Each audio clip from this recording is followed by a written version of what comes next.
with rxmuscle.com. In the Iron Asylum with Steve Kruckenberg. We are here 4 weeks out from the 2014 NPC USA Championships. We're here at GB3 Gym in Fresno, California.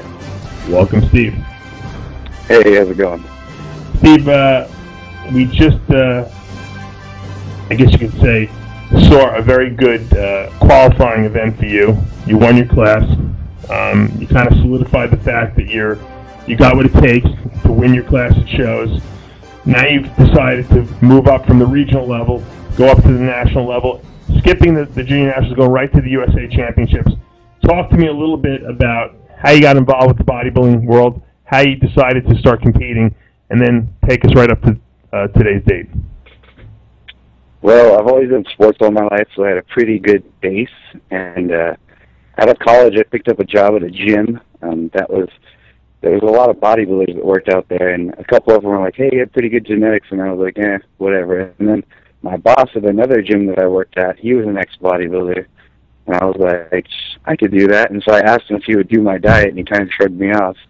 And then I kept bugging him, and he's like, yeah, all right, I'll do it. And so my very first show, I won the team class. I got second in novice and second in the men's open, and I was a middleweight. I weighed in at like 176. And I've just been competing ever since. I was at 19. I'm 25 now, and I just did the NPC Contra Costa. I won the heavyweight class and weighing in about 220, and now I'm just taking it to the national stage, to the next level, see what I do there. Now, as I'm watching your bench press here, for a guy your size, you're very strong. I see you're doing reps with 405 on the bench. Has this been something that has always come pretty easily for you in terms of the bench pressing strength? Because when I was 300 pounds, I was a strong guy on the bench, but when I first started, I wasn't that powerful. You know what? I've always been a good presser. I feel like I have like perfect arm length for the bench press. I did a little stint with powerlifting for a little bit. I worked out at Scott Mendelson's gym in Southern California. You know, for those that don't know, I think he's the raw bench press record holder, and but I had to stop because I was always getting injured. Powerlifting was just too much on the shoulders. Well, he was the raw bench pressing record. He's not anymore, but he's one of the strongest guys around.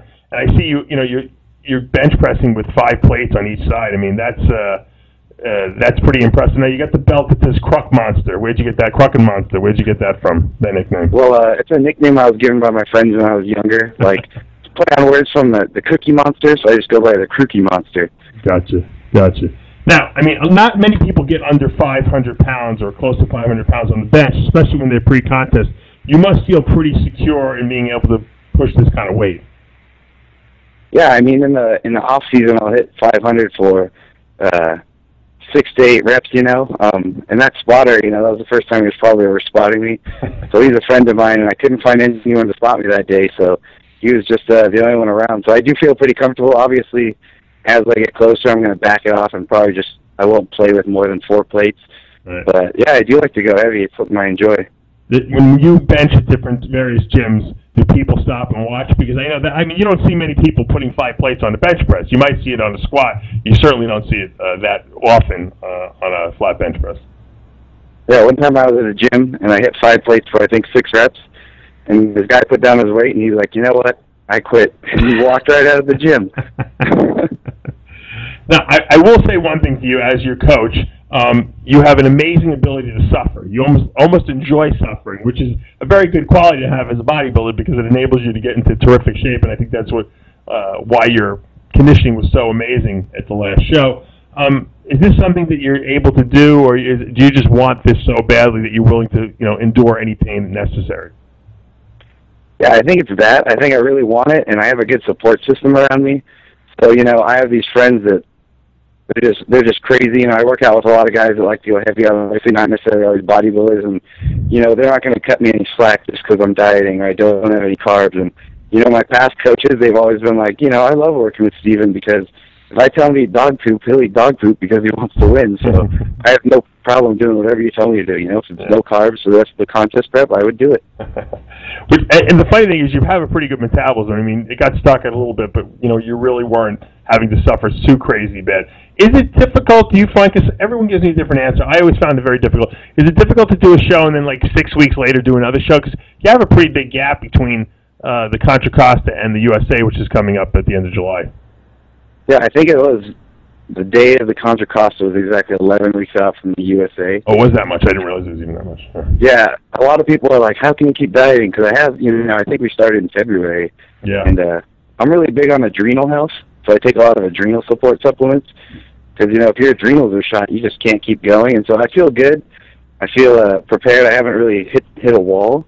And then, yeah, you know what? Now that I'm already in shape after the Contra, the suffering is not as hard right now. No, what would you take for adrenal health? What would you take to help your adrenal glands? Like what kind of stuff? I take like ginseng, ashwagandha, rhodiola, licorice, a lot of adaptogenic herbs. Mm-hmm. And you feel these help? Yeah, they help a lot. Mm-hmm. Because obviously, as competitors, we take a lot of caffeine and don't get a lot of sleep and stress our adrenals. Do you find yourself in one of those categories that you find you need to take a lot of stimulants toward the end? Towards the end, yeah, when I started dragging, the cardio's high, and definitely a fan of black coffee and pre-workouts just to, get through those long cardio sessions. Now, let me ask you a question. I watched you do some crazy benching. You were benching 5 plates on each side. Now I see you going over to hammer strength. You're doing a lot of, sets and reps, and your weight is pretty heavy still. Do you feel like after, I would think after doing such a heavy set of benching that you wouldn't need to do as much volume as you're doing after that, but what's your take on that? Usually for my workouts, whether it's legs, back, or chest, I like to get one really heavy exercise in, and then the rest of my workout will usually be volume. So that way, I can really traumatize the fibers and then kind of just fill them up with blood. Gotcha. Okay, that makes sense. There's a logic there. I can see that. Now, for those of you, obviously I know what you've been eating all along, but share with the world, who's watching, because they see you have very good conditioning here. Obviously, this is 6 weeks out, so we gave you a little reprieve. We let you fill out a little bit. What have you been eating the last, I guess you could say 6 weeks prior to a show? Give the viewers a little preview of what that might be. Obviously, we're doing a high protein, moderate fat, low carb.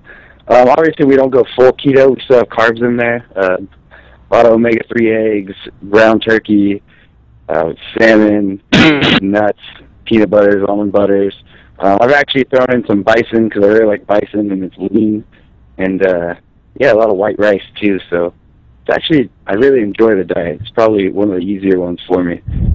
Well, that's good. If a diet is easy, I always say it's always easy to stick to it. People who don't like their diets tend to be the ones that cheat on their diets. So yeah, exactly. Talk to me a little bit about cardio and how much you've been doing of that. I think up to the Contra, we were up to like an hour and 45 a day, and I think right now we're at being here at 4 weeks out. I'm up to 55 minutes a day, and I'm feeling pretty good, pretty confident. I'll usually do it post-workout. And so, a pretty low intensity, moderate, and, I just go. Yeah, and you can see, you got some crazy detail in your chest here, and, that just goes to show you that heavy lifting really builds very dense muscle, and that's what you're displaying here. Talk to us a little bit about your presentation, because sometimes bodybuilders find that hard. I know you, at the end of the video, you're going to do some posing for us. How often and how many times per day do you work on your mandatories? Usually post-workout, every workout, my workout partner is like a stickler, and he likes to torture me because he doesn't want to see me doing any shaking or any, being off balance at all. So usually we'll do 10 to 15 minutes of posing after every workout, and as we get closer, he'll make me hold it for like 20 to 30 seconds, because I think posing's huge. Obviously, that's where you hide your weakness, accentuate your strengths, and really show off your conditioning. He's very, he makes me adjust things just to see perfectly what's going to be the best angle for me. And I think that's a very smart thing to do. But a lot of guys don't like to pose. They're lazy, especially toward the end. Look, I know what it's like. You know what it's like. When you get down to those last couple of weeks, the only thing you want to do is train, eat, and relax. And then if you have a job, you got to get through that too. So the last thing you want to do is go home and work on posing. But we both realize how important that is. And if you can't display what you have on your body, a lot of times all the good stuff gets negated by guys who can show off what they got and hide what they don't have. So I think it's a good move on your part. What would make you happy? Obviously, you want to win the USA. Everyone wants to win every show. What would make you happy if you left there with the worst that you can do? What are you looking? Top 5, top 10? What's your goal in your mind? I definitely want to make a splash, just make an impact. I don't think it's out of the question to be top 5 because my goal really is to be. I'm not necessarily sure of the placing, but I want to be the most conditioned in the heavyweight class, and I know with you, we can get there. So that's really the actual goal, because that way if I know if I'm the most conditioned, then I'm going to deserve the placing I get. Well, I agree with that sentiment 100%. Best of luck. For now, though, we are out of time. I'm Dave Palumbo with Steve Kruckenberg.